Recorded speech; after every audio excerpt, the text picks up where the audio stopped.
Here's your wrestling news for December 7th, 2021. And your headlines for today include controversial finish to an extraordinary steel cage match, former WWE Champion attacks Kevin Owens, Seth Rollins, and Big E.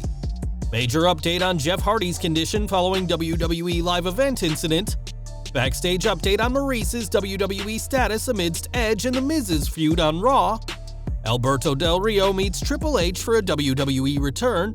WWE expecting top NXT superstar to leave the company. Backstage update on Roderick Strong's WWE future. The Raw Women's Championship feud is far from over. A tale of two teased breakups on Raw. Joseph Connors a free agent after parting ways with NXT UK, and more. We are kicking off today with Raw as the show opened with a steel cage non-title match between WWE Champion Big E and Kevin Owens. A match that could have easily headlined the show. In hindsight, it was the right decision to have the cage match open the night instead. We've seen Owens and Big E square off multiple times now, and this time, the WWE Champion once again got the better of his opponent, all while Seth Rollins had a role to play at ringside, happy to watch the two beat each other up.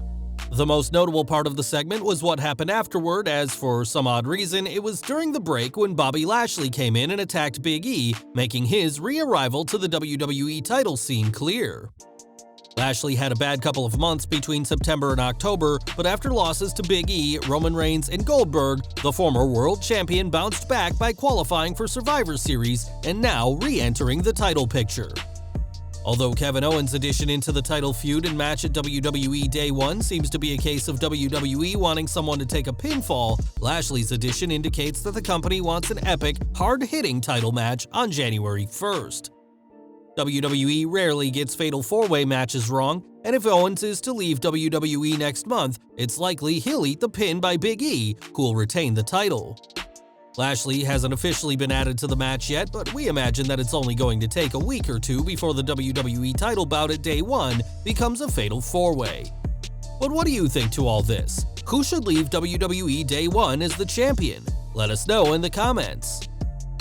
At a recent live event in Edinburgh, Texas, Jeff Hardy's actions had fans concerned, as he was sluggish on his way to the ring, fell to the mat after a light shove, and fled through the crowd after making the hot tag and didn't return. Jeff's problems with substances are well known, and there are plenty who fear that the former WWE World Champion has suffered a relapse. We have an update on Jeff's condition, but not from someone in WWE, as on Twitch, Jeff's older brother and AEW wrestler Matt Hardy said that the charismatic enigma is doing well. I did speak to Jeff a little bit today and he's okay, he's good, and I think he'll be fine. But once again, this isn't my business, and if he wants to go into it in more detail, then he'll do it himself. But Jeff is okay. He's at home and he's okay. It's not my business, it's not my story to tell or explain, and besides that, I wouldn't be able to do it justice anyway because it's not from my perspective, so I love my brother and I just want my brother to be okay and healthy. That's pretty much it. This Friday, Jeff is scheduled to face Happy Corbin as part of the ongoing feud between Hardy and Drew McIntyre against the team of Corbin and Madcap Moss. The match with Corbin obviously hinges on whether Hardy is able to compete, and it's ultimately up to him to tell just exactly what happened at that live event in Edinburgh. When Edge returned to Raw last week, he listed off the possible feuds for him on the Red brand, but few fans expected The Miz to appear and step up to challenge the WWE Hall of Famer. On this week's Raw, The Miz, without Maryse, welcomed Edge to Miz TV, and the A-lister explained his wife's absence, saying she'd never come to a place like Memphis. It's unclear why exactly the former Divas champion was absent, but PW Insider reports that the It couple are fully back, and that Maryse was already under contract before her return last week.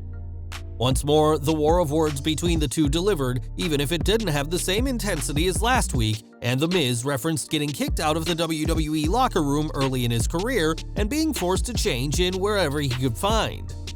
It was actually Chris Benoit who kicked The Miz out, but obviously WWE didn't reference the disgraced wrestler. Instead, The Miz said that the long-established reason for him being kicked out, that he ate chicken and some crumbs got on a wrestler's bag, isn't the reason at all, but said he was kicked out because he didn't fit the mold. This segment culminated with the A-lister challenging Edge for the Day 1 pay-per-view, and the match is official, which means this is a short-term feud on the Red brand, primarily meant to heat Edge up for the upcoming WrestleMania season. We expect plenty more great promos ahead of WWE Day 1, and who do you see winning this war between two of WWE's best talkers of the current day? Now, Alberto Del Rio's start in WWE was incredible to see, as after his mid-2010 debut, he won the 40-man Royal Rumble, competed for the world title at WrestleMania, and became Mr. Money in the Bank, all within his rookie year. This is the exact opposite to his last run in WWE, as when the former world champion was serving a suspension, he used an opt-out clause in his contract to bring his WWE tenure to a premature end. With bad blood boiling, Del Rio spent the next few years bad-mouthing WWE, especially Triple H, and the fact that his then-girlfriend Paige was a contracted WWE employee did nothing to calm his anger. Del Rio has since cooled down, as according to reports from Wade Keller, the former WWE champion is willing to return to WWE and has even reached out to Triple H to do so. Despite burying the game in several interviews after his WWE release, Alberto was reportedly only comfortable speaking to him and didn't want to discuss matters with either Kevin Dunn or Bruce Pritchard. We don't know how this meeting concluded, but we can be sure that Del Rio was a happy man judging by his tweets, as he recently expressed how fresh he feels lately. In his most recent tweets, the ex-superstar said he feels like he's in the best physical condition of his life and compared himself to a fallen tree that should never be considered weak. A fallen tree still has plenty of uses, and Del Rio feels the same, as we know that his meeting with the game was because he wants to return to the company and help bolster their roster of heels.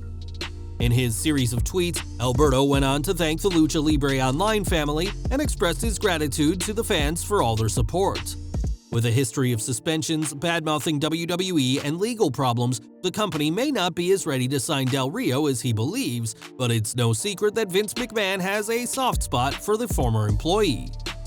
It's that soft spot that led to Del Rio's return in 2015, just 1 year after he was fired for attacking a backstage worker, and could you see him being a surprise entrant in next month's Men's Royal Rumble? Stranger things have happened in WWE. At NXT War Games, Johnny Gargano and Kyle O'Reilly had what many believe to be their last major appearances as part of WWE. It's no secret that both men's contracts expire very soon, but the roster of the paint-splattered brand aren't sure which way the pair will be going. According to Fightful, many NXT superstars are yet to say their goodbyes to either Gargano or O'Reilly, believing that they'll re-sign, something WWE obviously wants to happen. One higher-up in WWE who spoke to Fightful said that the worst-case scenario is that even if both men re-sign, one of them will ask for some time off.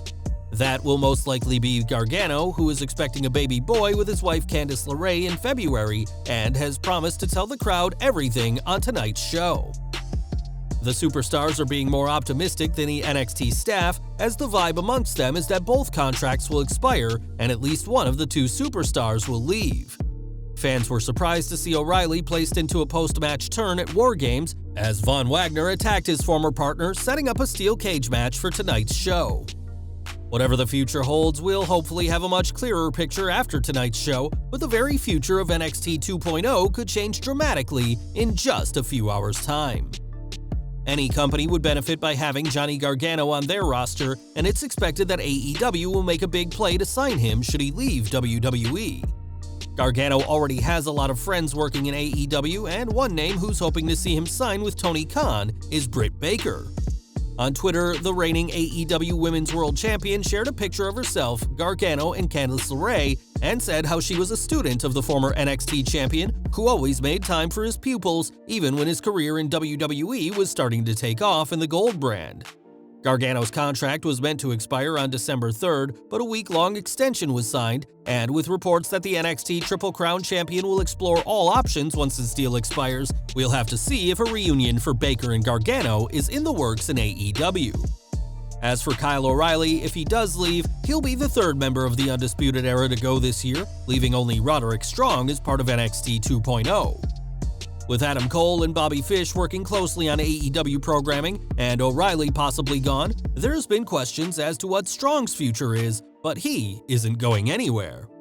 On Twitter, Sean Ross Sapp explained that the reigning NXT Cruiserweight Champion signed a new contract earlier this year, but didn't specify how long the deal is for. Typically, WWE opt for 3-year deals at the very least, so Strong should be sticking around as the head of the Diamond Mine for quite some time. Of course, we can't rule out WWE releasing him from his contract early, as countless people have experienced over the past couple of years, but with one half of the Undisputed Era gone and another seemingly on his way out, we imagine WWE are wanting to keep Roderick Strong. Back to Raw, as WWE did a great job building up this week's Raw Women's title match main event, which drew comparisons to the Trish Stratus vs. Lita match that also headlined Raw exactly 17 years ago. Despite some shaky booking for Morgan, who had even been brought to tears by the man on one occasion, WWE did what they do best, as video packages made Liv look like $1 million, and the decision was made for her to enter second for the title match, which told the story of her potential ascent to the top. A perfect match for the main event, the crowd were completely into it, and Morgan, as the pre-match sentiment that Liv had no chance of becoming Raw Women's Champion, quickly evaporated as the match went on. This is thanks to the incredible in-ring storytelling, as Morgan came close on more than one instance, but ultimately came up short. Just like at Survivor Series, Lynch won by grabbing the ropes, and the show ended with a heartbroken Morgan in the ring, while the man scooted away from the ring in victory. Morgan lost her Raw Women's title match to the man last night, but continues to make waves on the red brand, so don't be surprised if the young superstar holds championship gold next year, even without her Riot Squad sisters around. Raw also saw not one but 2 tag team breakups teased, with one being obvious, the other less so. The first was between Nikki ASH and Rhea Ripley, as Ripley thought a fan was coming for her autograph, only to realize that said Memphis fan wanted Jerry Lawler's autograph instead. If Ripley was annoyed after that, she was downright irate after Nikki's match, which saw her fall short once again, this time to Queen Zelina. Ripley watched on in dread as her partner took another loss, and the first teased breakup of the night. The second one came during the 4-team tag match to determine RK Bro's next challengers, a match the Street Profits won by countout, defeating AJ Styles and Omos. Post-match, Omos walked away from the Phenomenal One, signaling that their lengthy partnership is coming to an end. After over a year together, perhaps it is the right time for the two to go their separate ways, as Omos is ready for singles stardom, and fans are ready to see Styles be a more serious contender for the WWE Championship once more. And we're ending today with Joseph Connors, who's been part of NXT UK ever since the brand launched, but his time with the company has come to an end. Bodyslam.net reports that the longtime superstar has left, but it's unclear if his contract expired, he was released, or if he asked to be let go. Connors isn't wasting time now that he's gone, as he appeared at the British Wrestling Revolution event last weekend and has been announced for a show for the Tuesday Night Carnival promotion that'll take place on February 17th next year. In addition to NXT UK, Connors had a handful of appearances with 205 Live, but will now have to re-establish himself outside WWE's shows. Well guys, that's our news for today. Please share your comments below. Also hit the like button, subscribe to our channel, and hit the bell icon to receive all notifications. And as always, thanks for watching.